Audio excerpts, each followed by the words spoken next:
Vamos con más asuntos. Miles de propietarios de viviendas en toda España están afectados por la ley de costas. Aquí, en la región de Murcia, son alrededor de 400 viviendas las que podrían ser derribadas por una ley del año 88 que además tiene carácter retroactivo. Desde la Federación de Afectados están luchando por modificar esta ley e impedir que miles de propietarios que compraron sus casas en su día bajo todos los parámetros legales vean cómo las palas tiran abajo sus casas, sus viviendas, sus recuerdos, en definitiva, una parte muy importante de sus vidas. Alejandro Palomo López, de la Federación de Afectados por la Ley de Costas. ¿Qué tal? Buenos días. Hola, muy buenos días, Tati. Estamos hablando de 400 afectados en la región de Murcia, miles en otros puntos de España como Valencia y Cataluña. Pero, Alejandro, ¿de dónde viene esta situación y por qué ahora es cuando pretenden derribar unas casas que se construyeron hace muchísimos años? Pues mira, esto empezó de una ley que viene del año 1988, en la que hay que entender el contexto en el que estábamos políticamente. Veníamos de la transición, había habido una explosión urbanística en los años 60 y 70 muy amplia, y entonces se intentó dar una imagen de modernidad en Europa, pues haciendo una ley que era proteccionista con el medio ambiente. El error o el exceso ideológico, si se quiere entender de esa manera, fue que de diferenciar entre lo público natural y lo consolidado, la trató por igual, pues una casa totalmente legalizada, con su escritura, licencia municipal, los permisos, con una construcción ilegal levantada sobre dunas en los 70, ¿vale? Entonces, la forma con la que esto se hizo fue decir, oye, pues reservamos el derecho de dibujar dónde pueden ir las casas y dónde no pueden ir, que son los deslindes. Esto puede cambiar cada semana, no es que sea una foto fija de los años 80, esto sigue cambiando hoy, cada mes. Y las casas afectadas pues pasan de ser propietarios legales con todos sus permisos a ser concesionarios durante 30 años, ¿vale? Y luego, además, son esos mismos afectados los que tienen que autodemoler sus viviendas y dejar el terreno restituido. Esto, como decía uno de nuestros socios, es como ser el reo y encima pagar la bala, ¿no? Claro, porque, Alejandro, ¿cómo se decide? Ahora vamos a ver unos mapas donde se pone dónde están los deslindes, pero ¿cómo se decide qué casa se derriba y qué casa no se derriba? Claro, el problema de esta ley es que efectivamente tiene una arbitrariedad absolutamente tremenda. Ahí estáis poniendo alguna imagen donde se ven los deslindes de Cabo de Palos y la bahía de Mazarrón. Hay muchísimos ejemplos en toda España. Van haciendo dientes de sierra, van subiendo y bajando a criterio del técnico de la demarcación de costas que vaya haciendo este tipo de cosas. Realmente no hay una base científica detrás, que sería lo exigible. El MITECO realmente lo que dice es, pues oye, con criterio científico de cambio climático, que nosotros no somos negacionistas del cambio climático, todo lo contrario, queremos proteger el litoral. Pero esto es como decir que la temperatura media del planeta va a subir 2 grados de aquí a 100 años y aplico la media en todo el mundo. Pues no va a subir lo mismo en el desierto del Kalahari que en Teruel, ¿vale? Entonces, ellos están diciendo, por ejemplo, en un informe muy vago, cuando hacen un deslinde, prevemos que en el siglo XXI el nivel del mar va a subir entre 1,10 metros y 2 metros. La realidad es que en los últimos 40 o 60 años ha subido 3 centímetros en la zona de Murcia, por ejemplo. Entonces, hay que hacer estudios reales, con mediciones reales, fundados, comparables y científicos con los que poder hacer este tipo de cuestiones, porque lo que está detrás es tirar las viviendas de las personas. Eso por un lado. Y lo segundo, y perdona, Tati, es que luego la línea no hay forma de entenderlo. O sea, lo que estáis viendo ahí en pantalla, si quitamos esas líneas, ¿qué diferencia la casa de la izquierda de la casa de la derecha? ¿Por qué la línea tuerce hacia arriba? ¿Por qué esa casa sí y la siguiente no? Muchas veces simplemente es por cuestiones porque han hecho un paseo adelante, donde el albañil de hace 30 años llegó haciendo un paseo y cuando el paseo se acabó porque iban a seguir en el siguiente año construyéndolo, pues ahí se queda el paseo. Entonces, la casa que tiene tanto un paseo sí la guardo y la siguiente no la guardo. O es que son criterios de verdad totalmente arbitrarios. Si nos Claro, es que ponemos a comparar el litoral en toda puede pasar, España, Alejandro, por lo que estás diciendo, que me derriben la casa a mí o la persona que sea y al vecino no. justo, y te quedas tú en una casa igual de legal que tienes desde hace, por ejemplo, 80 años y la tienes igual de legal que tu vecino al lado, lo estáis viendo ahí, y de repente la línea gira en la casa siguiente y tú dices, ¿y por qué yo sí, por qué yo no? Tener en cuenta otra cosa. Esta ley de costas es probablemente la ley con más litigiosidad de toda España, ¿vale? O sea, la gente pues puede recurrir a una multa, pero prácticamente el 100% de la gente va a ir a tribunales porque le tiren su casa. O sea, hay cada desciende, cada casa afectada es un juicio y es un calvario para los afectados porque tienen que ir a la Audiencia Nacional, al Tribunal Supremo, al Tribunal Constitucional, al Tribunal de Derechos de la Unión Europea. Son muchos años y decenas de miles de euros, frustración para todo el mundo que está aquí afectado. Alejandro, además esta ley tiene algo que por lo visto es bastante inusual y es que tiene carácter retroactivo. Claro, esto es la anomalía que hicieron en España, que no tiene parangón en ningún país democrático del mundo, ¿vale? Y esto lo explico con un ejemplo para que se entienda un poquito mejor. Es como si de repente queremos hacer una ley en la que decimos que queremos que en las ciudades haya un 30% más de espacios verdes o de jardines o cosas así, cosa que a priori pues a todos nos parecería bien. Oye, pues que haya más espacios verdes. Ahora te encuentras con una realidad, que las ciudades tienen cientos de años de historia o miles o los que tengan y la disposición urbanística está ya dada. Entonces, saco una ley en la que digo, vale, pues me reservo el derecho de poner la línea donde yo creo que deben ir los parques, ¿vale? Y este es el matiz que quiero que se entienda de la retroactividad. No es que te expropie tu casa porque ahora voy a hacer un parque más grande para cumplir con ese 30%, sino que el truco es decirte, no, perdona, es que tú en realidad retroactivamente siempre habías estado en dominio público porque ahí debería haber ido un parque, así que tu casa, con tus permisos, tu escritura y todos tus papeles legales, realmente no valen para nada. Te paso a concesión de 30 años por darte un justiprecio y luego tú demueles tu edificio.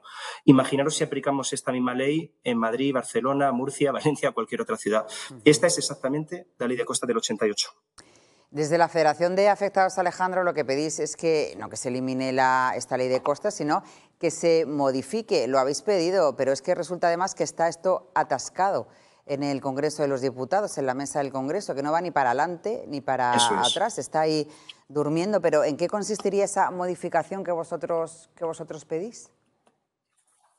A ver, realmente lo único justo, yo creo que esto lo entiende todo el mundo, que te deje 10 o 15 minutos de su tiempo para que se lo puedas explicar. Lo único justo sería derogar la ley del 88 y que las edificaciones legales construidas donde las propias administraciones han permitido construir fueran legales, que las ilegales sean ilegales. No tiene más historia.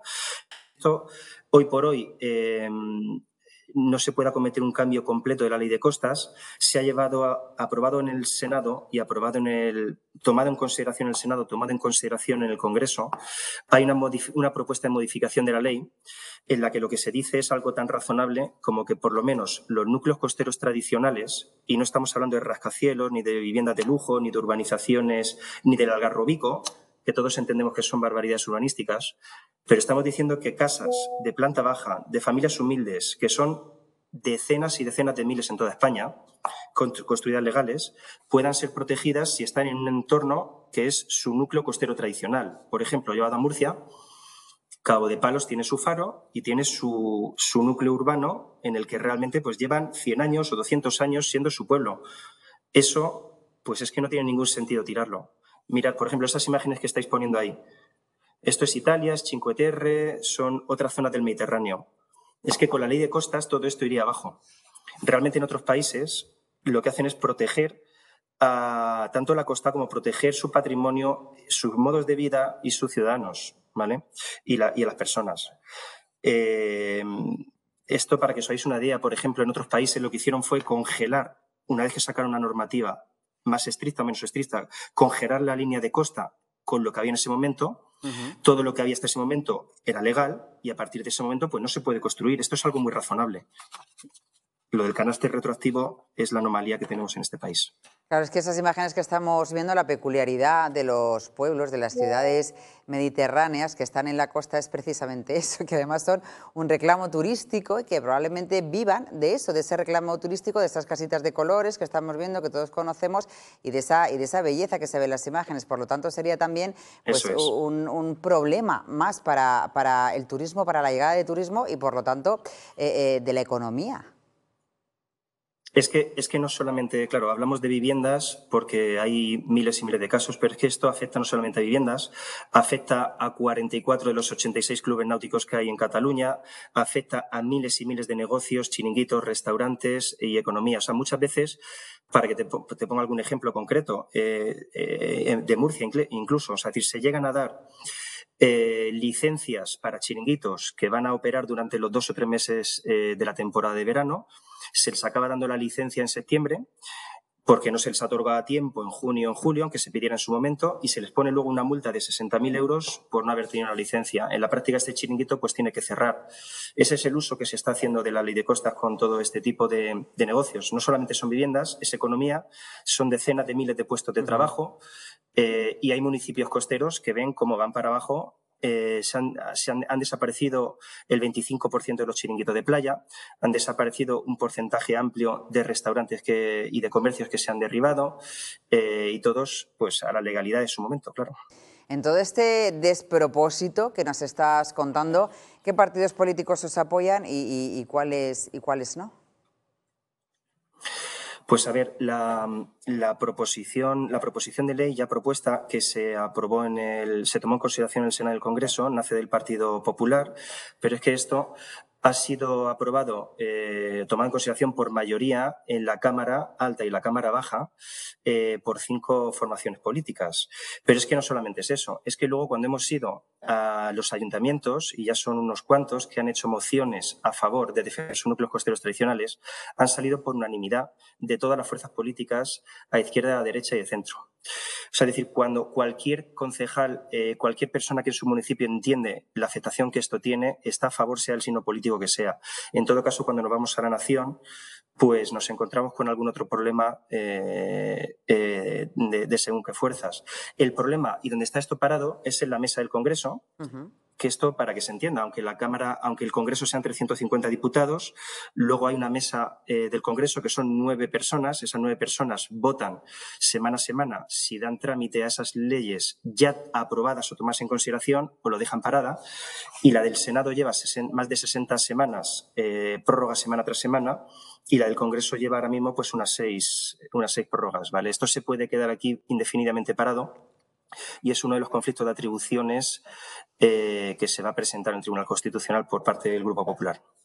Decías antes, si me derriban la casa, el chiringuito, el restaurante, lo que sea, lo tengo que pagar, lo paga el propietario. Pero si me encadeno, porque lo hemos visto, si me encadeno a mi casa, a mi chiringuito, a mi negocio, tengo que pagar el derribo y la multa por encadenarme. No sé si multa, no sé decirte multa, pero lo que sí está por claro resistencia es que a la si tú derribas autoridad, tu propia entiendo. vivienda, sí, es posible, eso no lo sé. Lo que sí sé es que hay una diferencia de precio enorme. Por ejemplo, si tú derribas tu propia vivienda, una vivienda de planta baja, pues puedes tener un coste que oscila aproximadamente entre 12.000 o 20.000 euros.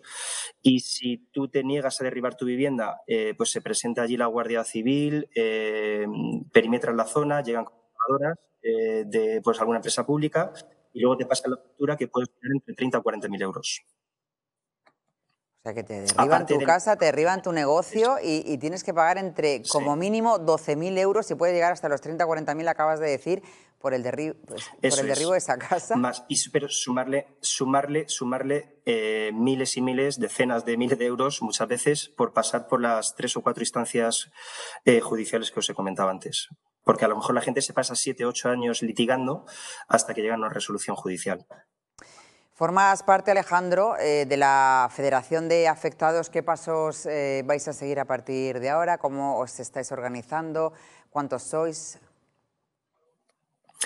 Pues a ver, nosotros, es que claro, esto, ten en cuenta que como la ley viene del 88, entre que hicieron deslindes y pasaron propiedades a concesiones de 30 años, pues hemos estado casi 30 años un poco, adormecidos porque no había tampoco viviendas que están tirando. Pero es que ahora, que ya ha pasado ese plazo y más el plazo de tribunales, semana a semana están derribando viviendas, con lo cual esto está generando una un clima social muy negativo contra la ley de costas. Estamos organizados a nivel nacional, a nivel europeo. Se ha ido al Parlamento Europeo, se emitió un informe Auken hace muchos años. Ahora mismo estamos montando estructuras federales, estructuras de plataformas. Los más activos hoy por hoy pues estamos en el Mediterráneo, la zona de Canarias, Andalucía, Cataluña, etcétera, ¿vale? Y nuestro ánimo es perseguir, sin ninguna duda, la derogación o la modificación de esta ley, que yo creo que se entienda a todas luces la injusticia que supone. Y ya para finalizar, Alejandro, de esas 400 que decíamos al principio afectadas aquí en la región de Murcia, ¿han derribado alguna ya o hay previsión a medio o corto plazo de que se derribe alguna? Sí, han derribado muchas. De hecho, en todas las zonas tenemos ejemplos de viviendas que ya han derribado, restaurantes y otros ejemplos. O sea, es decir, cada mes prácticamente tenemos aviso de alguna vivienda que van a tirar. Pues Alejandro Palomo, gracias por explicarnos toda esta situación que en algunos, bueno, es que no se entiende muy bien cómo puede estar pasando esto. Gracias por explicárnoslo, muchísima suerte y estamos en contacto para ver qué va sucediendo y cómo va evolucionando todo este problema. Muchas gracias a vosotros por darnos un espacio para poder contarlo. Gracias, buenos días. Buenos días.